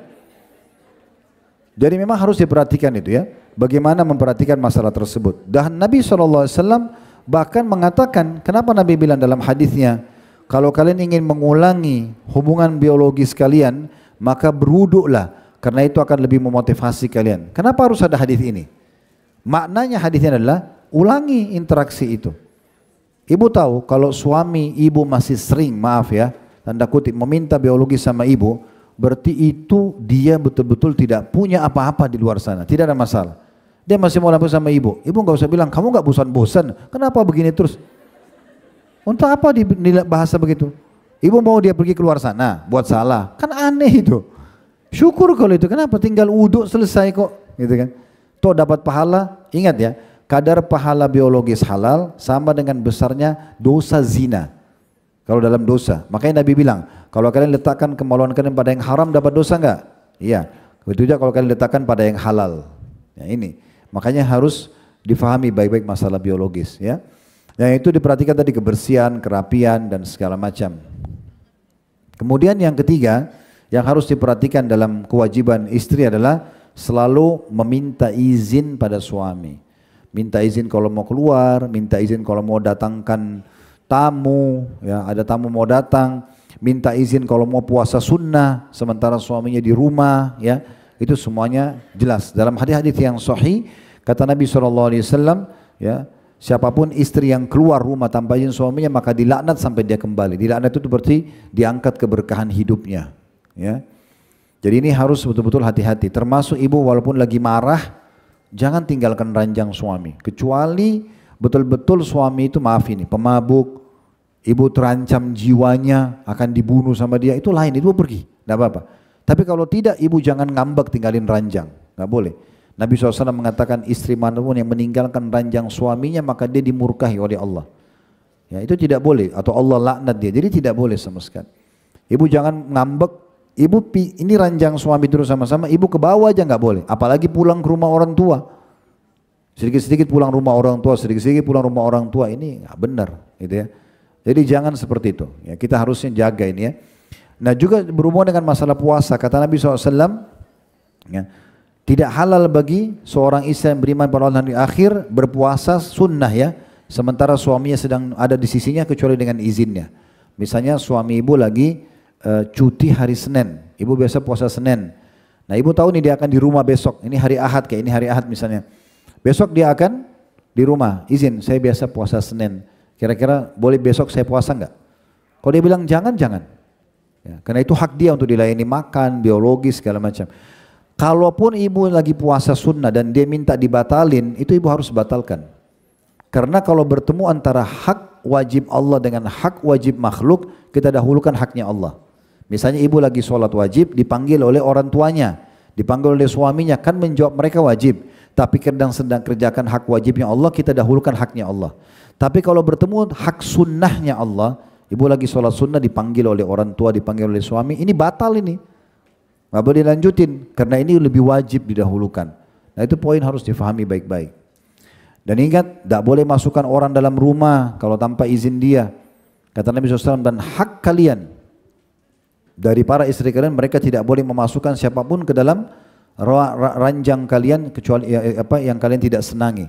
Walaupun orang tua ibu mau datang, saudara ibu mau datang, izin baik-baik sama dia. Sama juga memberikan sesuatu dari rumah bu ya.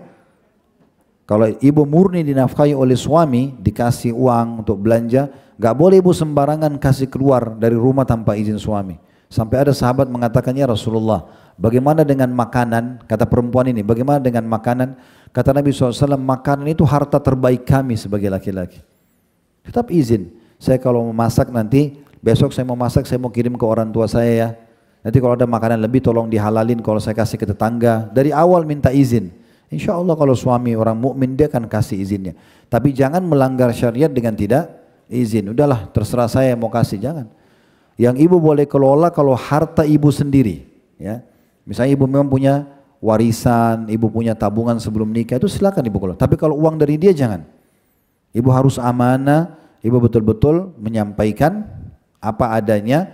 Ibu mengatakan saya pakai atau saya gini, atau misalnya ada lebih uang bisa saya tabung enggak. Dia bilang halal ya sudah, enggak ada masalah. Tapi saya yakin kalau ibu bermuamalah yang baik, ingat bu ya, kita baik sama orang, responnya baik juga. Ibu senyum sama orang, orang senyum. Ibu beri, ibu diberi. Ibu kasar, ibu melotot, halnya sama. Pasti unsur yang sama. Itu sudah sunnatullah. Ya. Kemudian ini tentang ibu-ibu ya. Saya akan ringkaskan untuk bapak-bapak supaya ibu juga tahu haknya ibu ya. Tapi ini saya tidak panjang lebar bicara karena biasanya saya sampaikan di depan laki-laki. Tapi ibu punya hak yang pertama dari suami, mu'asyarah bil ma'ruf. Dia bergaul dengan ibu dengan cara yang santun. Allah bilang dalam surah An-Nisa ayat 19, wa'ashiruhunna bil ma'ruf. Gaulilah para istri dengan cara yang baik. Kata Ibnu Abbas, biologis yang baik, yang santun, yang memuaskan ya. Kemudian juga tutur kata yang baik. Tapi saya yakin bu ya, insya Allah kalau ibu nikah dengan laki-laki mukmin, yang membuat suami berubah itu sikap istri. Oleh karena itu ibu jangan ubah sikap. Kalau dia pertama santun, dia ramah, dia baik, ibu respon yang sama. Jangan ibu mengatakan, oh dia kan baik kok suami saya, lalu ibu terserah mau kasar, mau apa, jangan. Karena nanti dia juga jadi berubah. Ya. Jadi itu hak yang pertama. Kemudian hak yang kedua adalah nafkah. Ibu punya hak nafkah. Tapi perhatikan, nafkah ibu berputar di 5 hal ini. Semampu suami, makanan, minuman, pakaian, tempat tinggal, transportasi. Semampu suami. Suami cuma mampu berikan ibu makan sehari sekali. Ya udah itu resikonya. Makanya dari sebelum nikah sudah tahu. Ya, tanya. Ini tidak ada salahnya menanyakan. Nafkah saya dari mana? Halal atau tidak? Dia akan jelaskan misalnya, oh ya alhamdulillah sumber kerja saya begini. Dipenuhi kebutuhan makan harian? Iya. Kalau saya punya anak-anak? Iya. Itu biasa. Ya, jadi ini makanan, minuman juga sama, pakaian juga sama. Ya, Kata Nabi SAW, dan termasuk hak istri kalian adalah kalian memberikan makanan, minuman dan pakaian yang terbaik. Dia bisa memberikan yang terbaik, tapi bukan berlebihan ya. Kemudian juga tempat tinggal, semampu suami. Allah mengatakan dalam surah At-Talaq, surah 65 ayat 6, seingat saya, askinuhunna min haitsu sakantum min wujdikum. Tempat tinggalkanlah para istri di tempat tinggal yang kamu tinggal. Dia cuma bisa kos-kosan, dia bisa kontrak, dia bisa belikan rumah gitu ya. Tapi ini sesuai dengan kemampuan. Kemudian transportasi. Nabi SAW menyiapkan para ummahatil mukminin transportasi. Di zaman itu ada unta. Sekarang mungkin ada motor, ada mobil, semampu dia. Nah, lebih daripada ini bukan hak ibu. Ya. Jadi ibu jangan berpikir, oh dia kan suami saya, berarti semua income-nya saya harus pegang. Itu salah, Bu. Ya. Ibu tidak punya hak mengelola semua income suami. Ibu cuma punya hak yang merupakan makan, minum, tempat tinggal, pakaian dan juga ya transportasinya. Saya pernah menegur seorang bapak lagi umrah. Dia pada saat melihat pakaian yang saya pakai, kebetulan saya pakai gamis, Ustaz bagus, saya mau beli di mana Ustaz? Oh ada Pak di sana. Bisa ditemani Ustaz? Bisa insya Allah. Lepas Isya nanti bisa sama saya jalan. Habis Isya, habis makan, saya bilang ayo Pak jalan. Nanti takut tokonya tutup. Saya juga mau istirahat, ada acara lagi besoknya. Sebentar Ustaz, saya lagi tunggu ATM saya diisi sama istri saya. Karena istri saya batasin, saya cuma bisa belanja 5 juta. Semua income dia istri yang atur. Jadi dia yang kerja, istrinya yang atur. Gimana caranya? Akhirnya terbuka pintu-pintu yang berbahaya ini. Durhaka sama orang tua, ibunya minta, istrinya nggak kasih. Ayahnya minta, istrinya nggak kasih. Ada masjid dekat rumah minta sumbangan, istri yang nggak mau. Ini gimana caranya? Yang benar istri, kalau saya duduk sama istri saya. Ayo, kebutuhan apa sih? Makan, minum, tidur, apa saja semuanya catat. Oh, keluarlah angka sekian per bulan. Maka saya sudah tahu. Oh, saya harus mencari income minimal seperti itu. Dan saya kasih kebutuhan itu. Ini saya kasih, silahkan ya. Bahkan kadang saya kasih ini bonus, ada bonus khidmat silahkan. Kalau ada kelebihan uang, silahkan, tidak ada masalah. Tapi bukan berarti dia mengelola semuanya, karena saya mesti bantu keluarga saya juga mau nyumbang kalau ada kayak Palestina sekarang, saya juga mau nyumbang masjid dekat rumah, masa harus pamit semua? Maaf, beli celana dalam minta sama istri, kan nggak mungkin itu, kan nggak masuk akal, mau beli baju kaos, ban mobil pecah, apalah segala macam, tiba-tiba urgent, ini nggak mungkin, kan gitu. Ini poin penting, jadi nafkah itu berkisar yang memang ibu butuhkan, gitu kan. Kemudian selanjutnya, yang ketiga selain muasyarah dan nafkah juga adalah kebutuhan biologis. Dan di sini juga suami punya kewajiban sebagaimana ibu layani dia, ibu juga dilayani sama dia. Ya. Dan Nabi SAW di sini menyuruh saling memenuhi kebutuhan. Kemudian yang keempat adalah pendidikan ya, dan perlindungan. Jadi ibu punya hak untuk duduk di majelis ilmu seperti ini. Harusnya suami faham. Dia diizinkan untuk belajar, terutama pendidikan agama, berhubungan dengan hukum-hukum wanita seperti haid dan nifas, menyusui, melahirkan dan segala macam gitu ya. Dan perlindungan, laki-laki wajib memberikan perlindungan buat istrinya. Maksudnya tempat tinggal yang aman, aman lah ya. Dia tidak boleh taruh di tempat yang berbahaya. Dan kalau seorang suami terbunuh membela kehormatan istrinya, dia lagi jalan, istrinya mau diperkosa sama penjahat, lalu dia bela sampai dia terbunuh, dia mati syahid. Saking mulianya menjaga kehormatan si istri ini kan gitu. Jadi dia harus melindunginya. Makin bagus tempat yang dikasih, makin aman, makin nyaman, maka makin besar pahalanya. Makanya Nabi SAW menyimpulkan semua mengatakan, dinar yang engkau infakkan untuk laki-laki ya, perang di jalan Allah, kasih fakir miskin, bebasin budak, dan yang engkau keluarkan buat keluargamu ini lebih besar pahalanya. Nah kalau ini kewajiban sudah dijalankan dengan izin Allah Subhanahu Wa Taala dan dua-duanya saling mencari ya ridho Allah dan surga dari pasangannya, barulah surah Ar-Rum surah nomor 30 ayat 21 itu berlaku ya, ayat 21 yang sering kita dengar di khutbah nikah. Wa min ayatihi an khalaqalakum min anfusikum azwajan litaskunu ilaiha wa ja'ala bainakum mawaddah wa rahmah inna fi dzalika laayatin liqaumin yatafakkarun. Dan termasuk tanda-tanda kebesaran Allah adalah Allah ciptakan dari diri kalian sendiri, dari manusia, pasangan-pasangan hidup kalian. Ya, kita tidak boleh nikah sama hewan, maaf, tidak boleh sama jin, memang sama manusia saja. Tujuannya litaskunu ilaiha, agar tentram. Menikah tujuannya tentram. Bagaimana tentram? Nikah dengan orang beragama. Jangan nikah sama laki-laki pergaulan bebas, perempuan pergaulan bebas. Kalau sudah biasa gonta-ganti pasangan, lalu ibu mau mengharap dia jadi laki-laki soleh setelah nikah, itu menghayal. Ya. Tapi nikah dari awal, orang soleh itu di saf awal sholat, di majelis ilmu, cari pekerjaan halal, itu yang orang-orang soleh yang bisa membawa ke surga.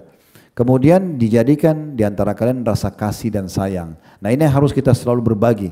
Insya Allah kalau ibu mulai memberikan rasa kasih dan sayang, akan ada respon yang sama dari suami.